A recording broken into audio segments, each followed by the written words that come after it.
नमस्कार, जय मां भारती। दोस्तों, अगर आपको ये कंटेंट पसंद आ रहा है तो वीडियोस को लाइक कीजिए, शेयर कीजिए और चैनल को सब्सक्राइब जरूर कीजिएगा। सब्सक्राइब करने के बाद बेल आइकन भी जरूर दबाइएगा, जिससे कि आपको भविष्य में आने वाले एपिसोड्स का नोटिफिकेशन मिल सके।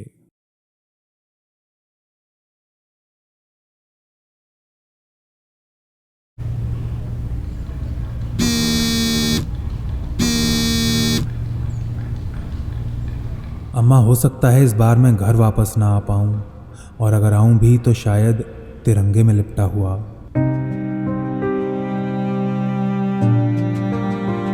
लेकिन मैं किसी भी हालत में वापस आऊं, मुझे वचन दो कि तुम बिल्कुल भी नहीं रोओगी, बल्कि पूरे गर्व से सर उठा के मुझे अंतिम विदाई दोगी।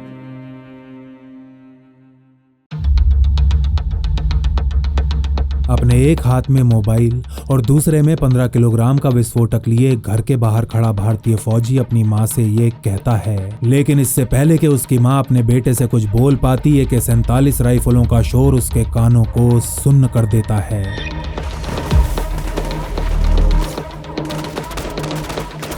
गोलियों की आवाज सुनते ही इस मां के हाथों से फोन छूटकर नीचे गिर जाता है, जिसमें अभी भी उसके बेटे की आवाज सुनाई दे रही थी। हेलो हेलो अम्मा, मेरी आवाज आ रही है आपको? कश्मीर से 3500 किलोमीटर दूर केरल के अलपुजा में डर के मारे जम चुकी राजलक्ष्मी नायर अभी अपना फोन उठाने के लिए नीचे झुकी रही होती हैं कि तभी दूसरी तरफ से उनका बेटा कहता है, अम्मा घबराना मत, मैं आपको बाद में कॉल करूंगा।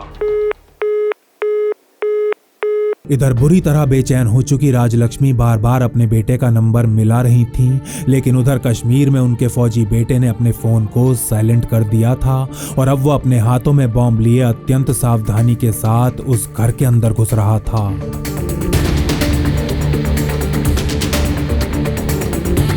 घर जिसके अंदर घुसने के ठीक 3 मिनट बाद इस 31 वर्षीय भारतीय फौजी के साथ कुछ ऐसा होने वाला था जिसकी कल्पना मात्र से ही बड़े से बड़े वीरों की भी आत्मा कांप उठे। लेकिन अपने हाथों में 15 किलोग्राम का आईडी लिए आगे बढ़ रहा यह मलयाली कोई आम वीर नहीं था, बल्कि भारतीय फौज की 42 राष्ट्रीय राइफल्स का एक महाशक्तिशाली मेजर था। फौलादी कलेजे वाला एक मेजर जो आज की रात यमराज के भैंसे को उसके सींगों से पकड़ बार बार पटकनी देने वाला था। अपने शरीर से गिर रहे मांस के लोथड़ों को एक हाथ में समेटे दूसरे हाथ से दुश्मन को धाराशायी करने वाले इस भीम का नाम था मेजर ऋषि राजलक्ष्मी नायर।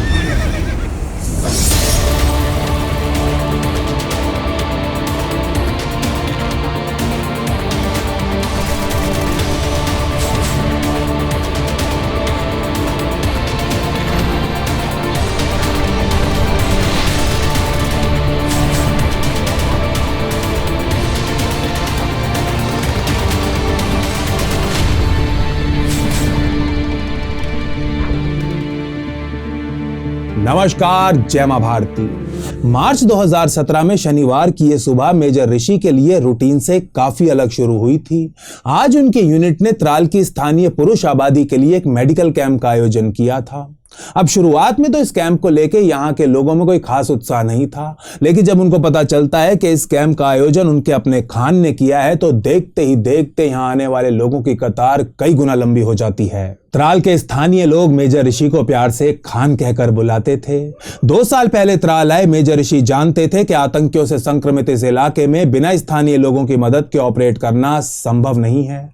इसीलिए अपनी पोस्टिंग के पहले दिन से ही उन्होंने लोकल लोगों के साथ घुलना मिलना शुरू कर दिया था। वो उनके घरों में खाना खाते थे, उनके बच्चों के साथ क्रिकेट फुटबॉल खेलते थे और जब किसी को जरूरत हो तो अपना बटवा भी खाली कर दिया करते थे। दोपहर होते होते मेडिकल कैंप में आए लोगों की संख्या काफी ज्यादा बढ़ चुकी थी, इसीलिए मेजर ऋषि अपने सीनियर से बात करके कैंप की टाइमिंग्स को आगे बढ़वा देते हैं। अब दोपहर के लगभग 3 बज चुके थे और मेजर ऋषि यहां आने वाले लोगों के लिए चाय पानी का इंतजाम करने में लगे हुए थे कि तभी उनके पास उनके सीईओ की एक कॉल आती है।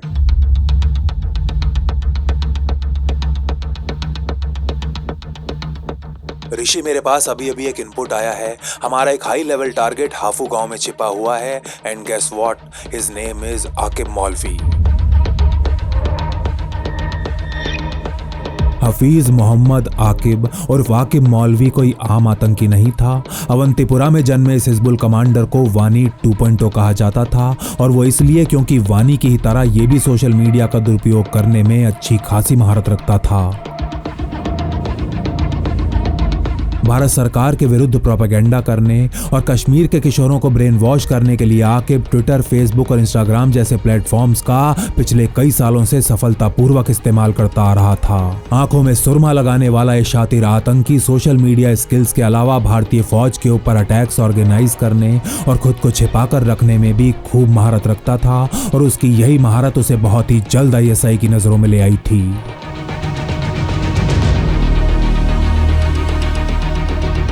यही कारण था कि बिना कोई समय गवाए मेजर ऋषि अपने साथियों के साथ हाफू गांव की तरफ निकल पड़ते हैं।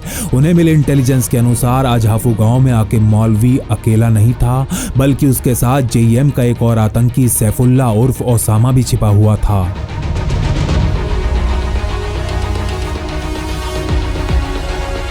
चार बजे के आसपास मेजर ऋषि अपनी QRT के साथ हाफू गांव पहुंच जाते हैं और उनके वहां पहुंचते ही स्थानीय लोगों की भीड़ उनके ऊपर ताबड़तोड़ पत्थर बरसाना शुरू कर देती है।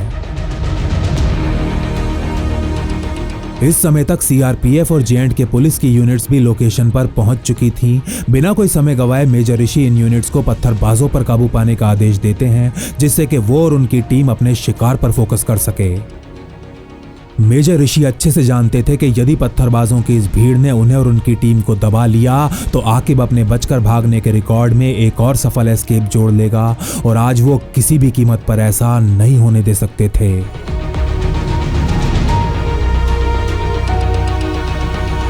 किसी तरह पत्थर बरसा रही भीड़ को चीरते हुए मेजर ऋषि और उनकी QRT गांव के अंदर प्रवेश कर जाते हैं। इसके बाद मेजर ऋषि QRT को दो की टीम से बांट गांव के एक घर की तलाशी लेने का आदेश देते हैं और खुद भी अपने बडी के साथ यहां बने घरों को क्लियर करने में जुट जाते हैं। लगभग आधे घंटे एक के बाद एक कई घरों को क्लियर करने के बाद मेजर ऋषि बाहर खुले में आकर खड़े हो जाते हैं। गांव की जिस गली में वो खड़े हुए थे उसके एक सिरे पर पुलिस वालों से घिरी भीड़ पत्थर फेंक रही थी और दूसरे सिरे पर एक खुला जंगल था।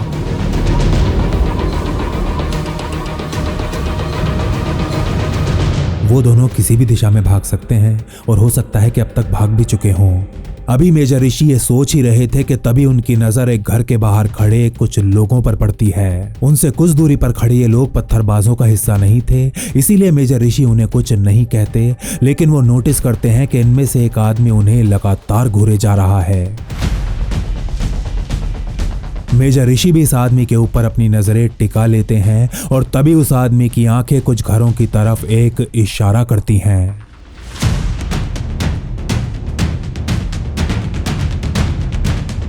इस गांव वासी से इशारा मिलते ही मेजर ऋषि उन घरों की तरफ चलना शुरू कर देते हैं। जंगल की दिशा में लगभग 200 मीटर आगे चलने के बाद एक घर के बाहर रुकते हैं और फिर पीछे मुड़ वापस उसी आदमी की तरफ देखते हैं तो वो बहुत ही धीरे से अपनी गर्दन हाँ में हिला देता है।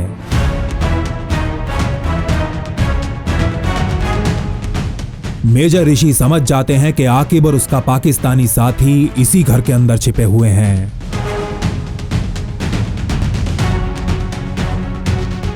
मेजर ऋषि तुरंत अपनी टीम को इस घर के चारों तरफ एक घेरा बनाने का आदेश दे देते हैं। वो जानते थे कि यदि वाकई दोनों आतंकी इस घर के अंदर छिपे हुए हैं तो वो सर से पैर तक हथियारों से जरूर लदे होंगे। इसीलिए अपनी टीम के साथ घर के बाहर बनी दीवार के पीछे कवर लेते हुए मेजर ऋषि लाउडस्पीकर पर कहते हैं, मेरी आपसे प्रार्थना है कि आप अपने हाथ ऊपर करके चुपचाप बाहर आ जाइए। हमारा आपको नुकसान पहुंचाने या मारने का कोई इरादा नहीं है। प्लीज बाहर आ जाइए। मैं आपको वचन देता हूं कि आपको कोई नुकसान नहीं पहुंचाऊंगा।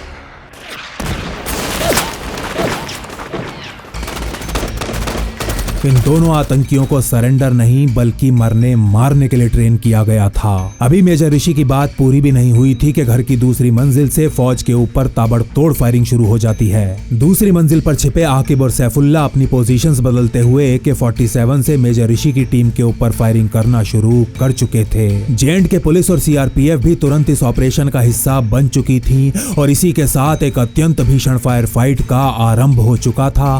फायर फाइट जो बिना एक क्षण के रुके अगले कई घंटों तक ऐसे ही चलने वाली थी।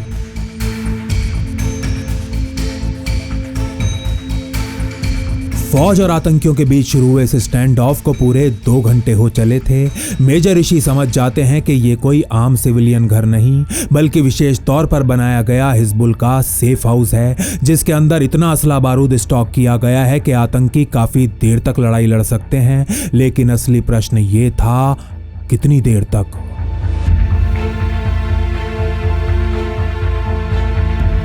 सूरज की आखिरी किरण ढलने से पहले मेजर ऋषि अपने हाथों में वो 15 किलोग्राम का आईडी उठाते हैं और पीछे से मिल रही कवर फायर की सुरक्षा में भारी दीवार को फांद घर की तरफ बढ़ना शुरू कर देते हैं। मेजर ऋषि के पीछे उनका बड़ी लांस नायक आवेश कुमार भी दूसरी मंजिल पर फायरिंग करते हुए आगे की तरफ बढ़ने लगता है और कुछ देर बाद 42 RR के दोनों फौजी घर के मेन दरवाजे पर पहुंच जाते हैं।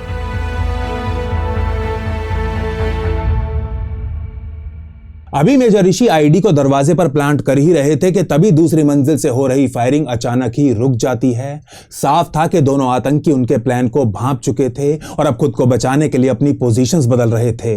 इधर नीचे दरवाजे पर आईडी प्लांट करने के बाद मेजर ऋषि बाहर तैनात अपनी टीम को थोड़ा पीछे हटने का इशारा करते हैं और खुद अपने बडी के साथ दीवार की तरफ भागते हुए वायरलेस डेटोनेटर के रिमोट का बटन दबा देते हैं।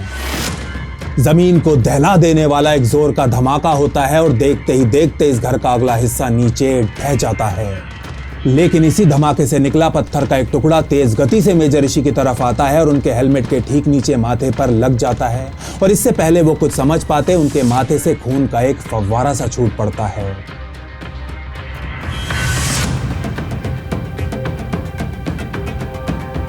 हिजबुल के सेफ हाउस का अगला हिस्सा मलबे में तब्दील हो चुका था। मेजर ऋषि और उनका बड़ी बाउंड्री वॉल के पीछे आ चुके थे और लगभग 15 मिनट की चुप्पी के बाद एक बार फिर दूसरी मंजिल से फायरिंग शुरू हो चुकी थी।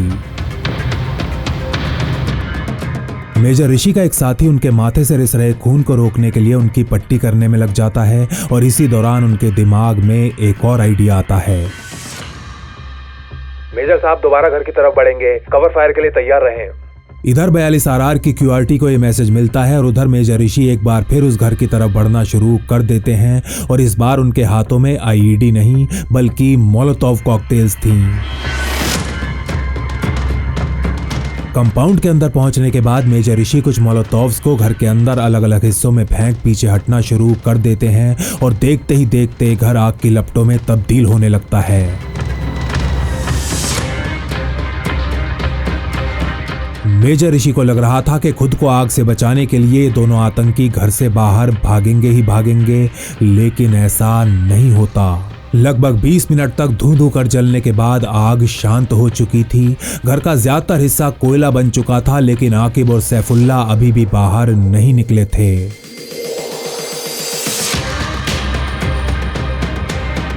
आग की चंद आखिरी लपटों को छटपटाते हुए देख मेजर ऋषि का मन भी छटपटाने लगता है। उनकी एक और टैक्टिक फेल हो चुकी थी और कहीं ये पूरा ऑपरेशन भी फेल ना हो जाए, ऐसा विचार मात्र मेजर ऋषि को बेचैन कर रहा था।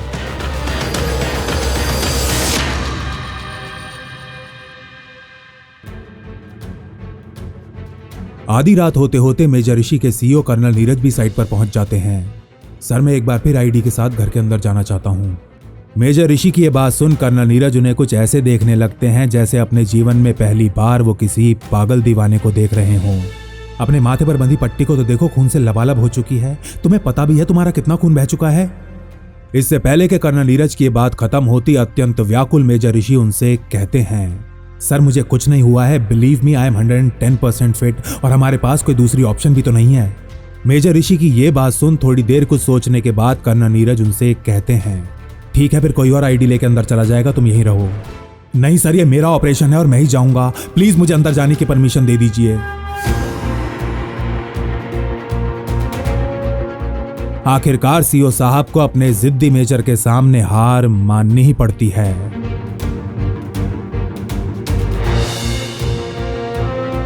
इस बार मेजर ऋषि अपने एक्सपर्ट को 15-15 किलोग्राम की 2 आईडीज असेंबल करने के लिए कहते हैं और वो कुछ ही मिनटों में 2 आईडीज तैयार कर उनके सामने रख भी देता है। लेकिन जैसे ही मेजर ऋषि इनमें से एक विस्फोटक अपने हाथ में उठाते हैं, उन्हें एक अजीब सा पूर्वाभास होने लगता है।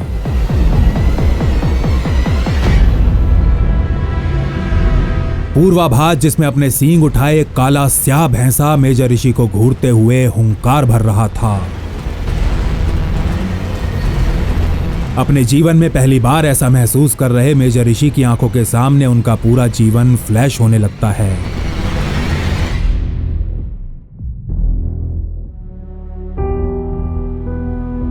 केरल के कॉलेज से इंजीनियरिंग की पढ़ाई करने के बाद उन्हें स्टेट इलेक्ट्रिसिटी बोर्ड में असिस्टेंट इंजीनियर यानी कि एई की नौकरी मिल गई थी। एक ऐसी सरकारी नौकरी जिसे पाए इस देश के शायद 90% मिडिल क्लास युवक जीवन भर के लिए संतुष्ट हो जाते, लेकिन मेजर ऋषि उन 90% युवकों में से नहीं थे। एक साल बाद वो एसएसबी का एग्जाम क्लियर कर एयर इंडिया ज्वाइन कर लेते हैं, जिसके चलते उन्हें मुंबई भेज दिया जाता है। लेकिन इस सरकारी नौकरी में भी उनका मन बिल्कुल नहीं लगता और इसका कारण था इंडियन आर्मी का वो कीड़ा जो उन्हें बहुत बुरी तरह काट चुका था। इसीलिए वो एसएससी का एग्जाम देते हैं और पहली अटेम्प्ट में क्लियर कर आईएमए देहरादून पहुंच जाते हैं। 2010 में उन्हें आर्मी की मैकेनाइज्ड इन्फेंट्री में कमीशन कर दिया जाता है। इस इन्फेंट्री में रहते हुए मेजर ऋषि अगले 5 सालों के दौरान राजस्थान के रेगिस्तानों से लेकर कांगो में इंडिया के यूएन पीस कीपिंग फोर्स के साथ भी सर्व करते हैं। कांगो में सर्विस के दौरान जब वो 1 महीने की छुट्टी पर भारत आते हैं तो उनकी शादी भी हो जाती है और कांगो में अपना मिशन पूरा कर भारत लौटने के बाद उनका कॉम्बैट पोस्टिंग का सपना भी पूरा हो जाता है, सपना जो वो आर्मी ज्वाइन करने के पहले दिन से देखते आ रहे थे। 2015 में उन्हें राष्ट्रीय राइफल्स के साथ कश्मीर के त्राल सेक्टर में पोस्ट कर दिया जाता है।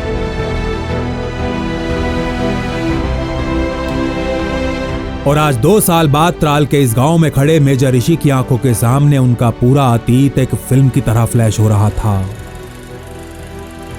शायद यही कारण था कि ना चाहते हुए भी वो केरल में गहरी नींद सो रही अपनी मां राजलक्ष्मी को फोन कर ही देते हैं।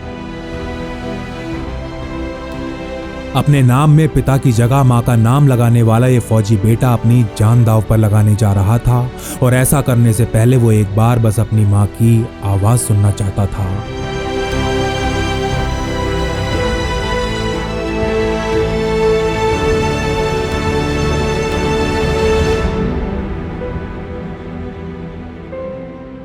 गोलियों की आवाज सुनते ही मेजर ऋषि की मां के हाथों से फोन छूटकर नीचे गिर पड़ता है। मेजर ऋषि कई बार हेलो हेलो करते हैं और जब उन्हें कोई उत्तर नहीं मिलता तो वो दूसरे आईडी को भी अपने हाथों में उठा घर के अंदर घुसना शुरू कर देते हैं। मेजर ऋषि जानते थे कि उन्हें अपनी मां को फोन नहीं करना चाहिए था। उन्हें पता था कि अब वो रात भर उनके लिए परेशान रहेगी और भगवान के सामने बैठी प्रार्थना करती रहेगी, लेकिन अब उनके पास अपनी मां को दोबारा फोन कर दिलासा देने का समय बिल्कुल नहीं था। इधर मेजर ऋषि घर के अंदर घुसते हैं, उधर दूसरी मंजिल पर फंसे दोनों आतंकी अब बिना किसी पॉज के लगातार फायरिंग करने लगते हैं। इसका मतलब यह था कि उनकी छटपटाहट अब अत्यंत घातक रूप ले चुकी थी।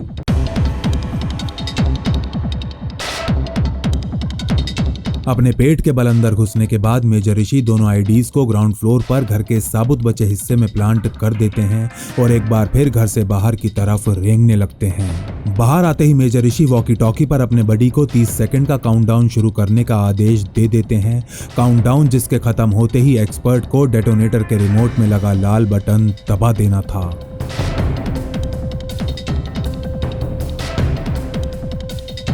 इधर लांस नायक आवेश कुमार काउंटडाउन शुरू करते हैं और उधर मेजर ऋषि घर की विपरीत दिशा में दौड़ने लगते हैं। 2 आईडीज का मतलब था 2 गुनी तीव्रता और 2 गुनी तबाही। 13, 12, 11, 10। रुक जाओ, बटन मत दबाना। आई रिपीट, बटन मत दबाना। डेटोनेशन में केवल 10 सेकंड बचे थे कि तभी रेडियो पर मेजर ऋषि की तरफ से काउंटडाउन रोकने का ऑर्डर आता है। घर से सुरक्षित बाहर निकलने के बाद मेजर ऋषि को अचानक ये लगने लगता है कि यदि इन आईडीज को घर के और ज्यादा भीतर प्लांट किया जाए तो वो कई गुना ज्यादा प्रभावशाली साबित होंगे। इसीलिए अपनी टीम को इंतजार करने का आदेश दे वो एक बार फिर घर की तरफ दौड़ना शुरू कर देते हैं।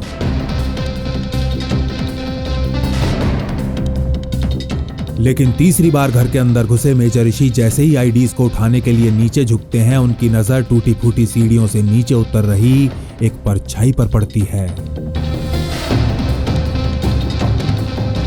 इधर मेजर ऋषि का हाथ अपनी राइफल के ट्रिगर पर जाता है और उधर दुश्मन की बंदूक से निकली कई गोलियां सीधा आकर उनको लग जाती हैं।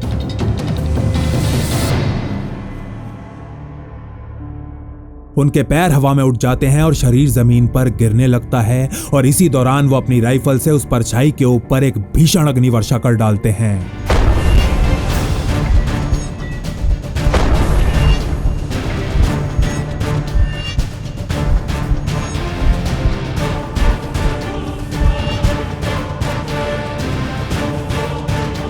एक तरफ तो सीढ़ियों से उस आतंकी का बेजान शरीर रेत की बोरी की तरह नीचे गिरता है और दूसरी तरफ मेजर ऋषि भी जमीन पर पड़े होते हैं। इस समय मेजर ऋषि का आधे से ज्यादा चेहरा नीचे लटक रहा था।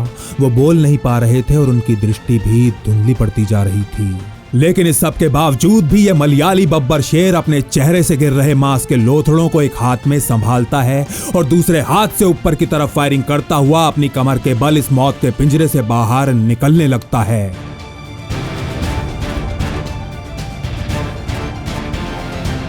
जैसे ही मेजर ऋषि दरवाजे पर पहुंचते हैं, लांस नायक आवेश की नजर उन पर पड़ जाती है। वो उनकी तरफ दौड़ना शुरू कर देते हैं, लेकिन तभी मेजर ऋषि अपना हाथ ऊपर उठा उनसे वहीं रुकने को कहते हैं। उन्हें लग रहा था कि दूसरा आतंकी अभी भी जीवित है और वो अपने बड़ी का जीवन खतरे में नहीं डालना चाहते थे।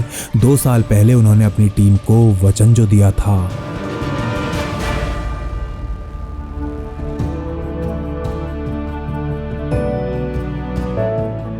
मेरे होते तुम ताबूत या व्हील चेयर में अपने घर नहीं जाओगे।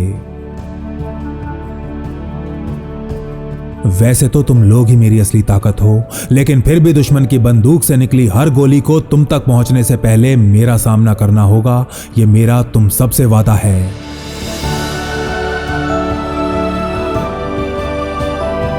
आज 2 साल बाद इस हालत में भी मेजर ऋषि अपनी टीम को दिया ये वचन खूब निभा रहे थे, लेकिन इस समय वो और उनकी टीम नहीं जानते थे कि दूसरा आतंकी सैफुल्ला भी दूसरी मंजिल पर मरा पड़ा है।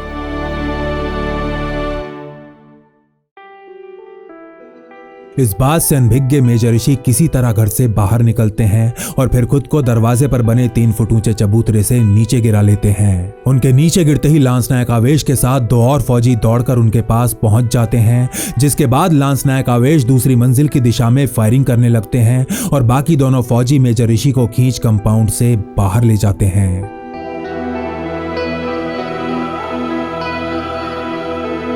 एनकाउंटर साइट से सुरक्षित दूरी पर आने के बाद एक जीप में डाल मेजर ऋषि को पास ही बने एक हेलीपैड ले जाया जाता है। मेजर ऋषि की आंखें बंद हो रही थीं, लेकिन वो अभी भी जीप की सीट पर बिल्कुल सीधा बैठे हुए थे। जीप में मेजर ऋषि के साथ मौजूद मेडिक पूरे रास्ते बस उनके चेहरे को ही घूरे जा रहा था। वो जानता था कि उसके पास जो मेडिकल सामान है उससे वो उनकी कोई सहायता नहीं कर सकता।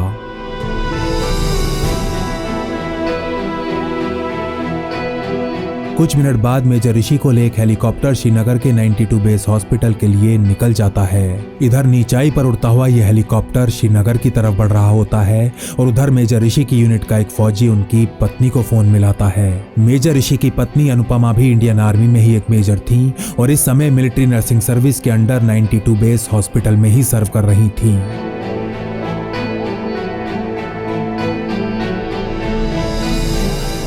जब उनकी यूनिट से फोन आया तो मैं ऋषि की कॉल के इंतजार में जाग ही रही थी। मुझे लगा कि उनका ही फोन होगा, लेकिन जब मैंने फोन उठाया तो मुझे पता चला कि उन्हें तो बहुत गंभीर चोटें आई हैं। मैं तुरंत आनन फानन में हॉस्पिटल के लिए निकल गई और ट्रॉमा वार्ड में उनका इंतजार करने लगी। हॉस्पिटल पहुंचते ही सबसे पहले मेजर ऋषि की नजर अपनी पत्नी पर पड़ती है, लेकिन इससे पहले वो कुछ बोल पाते एक डॉक्टर उनके पास आ जाता है। ये डॉक्टर जो अपने करियर में हर प्रकार का केस देख चुका था, जब मेजर ऋषि के चेहरे को देखता है तो इसके मुंह का रंग पीला पड़ जाता है। काफी ज्यादा खून बह जाने के कारण मेजर ऋषि की आंखें बंद होने लगती हैं, तो उनके पास खड़ा ये डॉक्टर उन्हें उठाने लगता है। मेजर, आप बिल्कुल ठीक हो, आपको कुछ नहीं हुआ है। बस आपको सोना नहीं है, प्लीज टॉक टू मी। अपना आधे से ज्यादा चेहरा खो चुके मेजर ऋषि चाहकर भी बोल नहीं पा रहे थे, इसीलिए वो अपना बायां हाथ उठा थम्स अप का इशारा कर देते हैं और बहुत ज्यादा घबरा चुके इस डॉक्टर को हिम्मत देने के लिए अपने दूसरे हाथ से उसका हाथ हल्के से दबाने लगते हैं।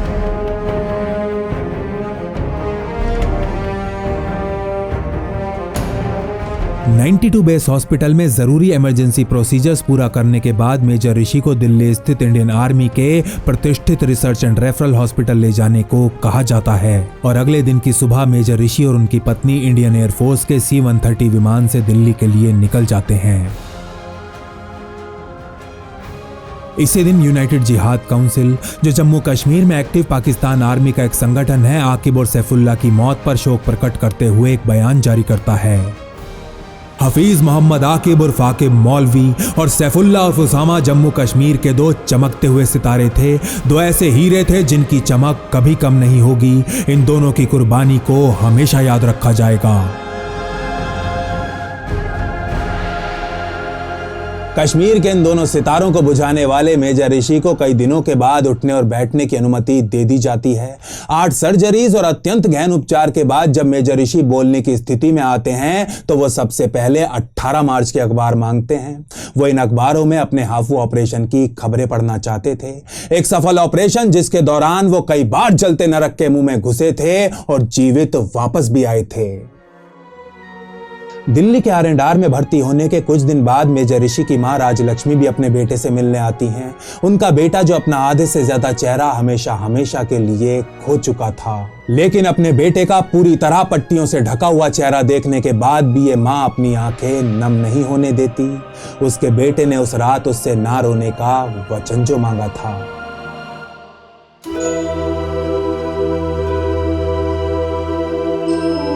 मेजर अनुपमा ने आने जाने वालों को साफ बोला हुआ था कि कोई भी उनके पति के सामने रोएगा नहीं, क्योंकि वो अपने पति के बारे में कुछ ऐसा जानती थी जो बाकी दुनिया को नहीं पता था।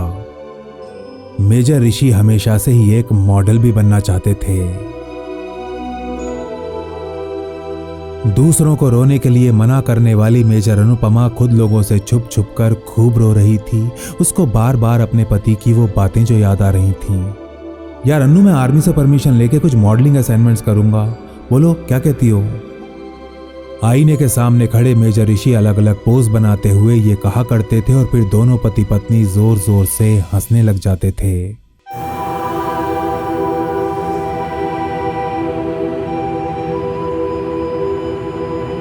मेजर ऋषि से सबसे पहले मिलने आए लोगों में उस समय के army chief general Bipin Rawat भी शामिल थे। जब से उन्होंने उनकी वीरता और चोटों के बारे में सुना था, वो खुद हॉस्पिटल जा उनसे मिलना चाहते थे। आर्मी चीफ के साथ हुई इस मुलाकात को याद करते हुए आज भी मेजर ऋषि की आंखों में आंसू आ जाते हैं। एनकाउंटर के बाद श्रीनगर में जब मैंने अनुपमा को देखा तो मैं नहीं रोया। दिल्ली में जब अम्मा मुझसे मिलने आई मैं तब भी नहीं रोया, लेकिन जब चीफ मेरे सामने आए तब मैं अपने आंसू नहीं रोक पाया। मुझे ये सोचकर रोना आ रहा था कि खुद इंडियन आर्मी के चीफ मुझसे मिलने आए हैं और मैं अपने इन 2 पैरों पर खड़ा हो उन्हें सैल्यूट तक नहीं कर पा रहा हूँ।